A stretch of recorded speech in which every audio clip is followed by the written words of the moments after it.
दारू घोटाला मामले में अब के कविता को सम्मन, ईडी का सम्मन गया है कि कविता को अब के कविता से पूछताछ करेगी ईडी। ये पूरा मामला शराब घोटाले से जुड़ा हुआ ये पूरा मसला है, जिसको लेकर अब ये सम्मन के कविता को दिया गया। तेलंगाना के सीएम की बेटी है के कविता और जांच के जो तार है वो वहां तक जुड़ते हुए दिखाई दे और यही वजह है कि अब ईडी की तरफ से उनको सम्मन दिया गया है और अब उनसे होगी पूछताछ। ये बड़ी खबर आपको बता रहे हैं, दिल्ली दारू घोटाला मामले पर एक्शन, के कविता को ईडी का सम्मन। और हमारे सहयोगी अनेरी इस वक्त हमारे साथ जुड़ गए, सीधे उनका रुख करेंगे। अनेरी, क्या जानकारी आपके पास? ईडी की टीम कब तक पहुंच सकती है? क्या अपडेट्स हैं आपके पास?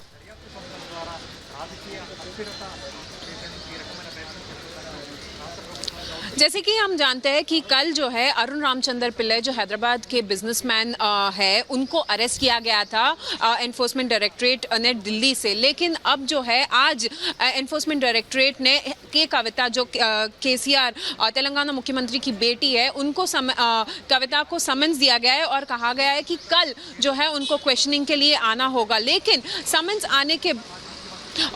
आने के बाद अब जो है के कविता का पहला स्टेटमेंट आया है, जहां पे उन्होंने ये कहा है कि उनका ऑलरेडी प्लान अपॉइंटमेंट है और बाकी सारे जो अपॉइंटमेंट्स है उसके कारण वो लीगल ओपिनियन देखेगी पहले और उसके बाद कोई और डेट फिक्स करेगी। लेकिन उसमें साथ में के कविता ने साथ में ये भी कहा है कि वो पूरी तरह से कॉर्पोरेट करेंगी इन्वेस्टिगेटिंग एजेंसीज के साथ। जैसे कि हम इस वक्त के कविता के घर के बाहर है, आप यहाँ पे देख सकते हैं कि किस तरह से भारी तादाद में पुलिस डिप्लॉयमेंट भी है। और लेकिन लेकिन सवाल ये खड़ा होता है कि अभी हाल ही में दिल्ली दारू घोटाले में सिसोदिया की गिरफ्तारी हुई, जिसका विरोध 9 विपक्षी दलों ने किया। प्रधानमंत्री मोदी को खत लिखा जिसमें खुद केसीआर भी शामिल रहे। इसका मतलब ये कि उनको भी कहीं ना कहीं इस बात का अंदाजा था कि कहीं ना कहीं जांच की आंच उनकी बेटी तक भी पहुंचेगी है। और साथ ही साथ जैसे कि हम जानते हैं कि किस तरह से बीआरएस जो है, बीआरएस की सरकार जो यहाँ पे है,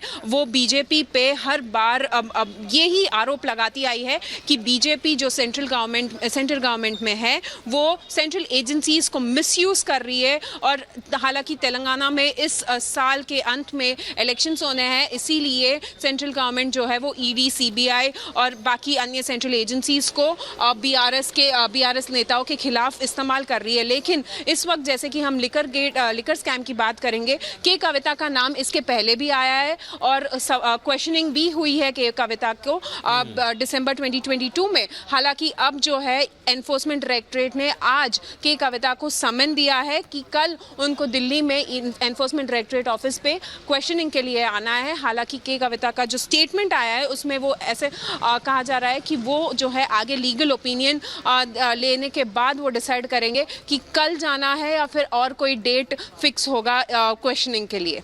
बिल्कुल, बहुत धन्यवाद अनेरी तमाम बातचीत के लिए। आपसे लगातार हम अपडेट लेते रहेंगे क्योंकि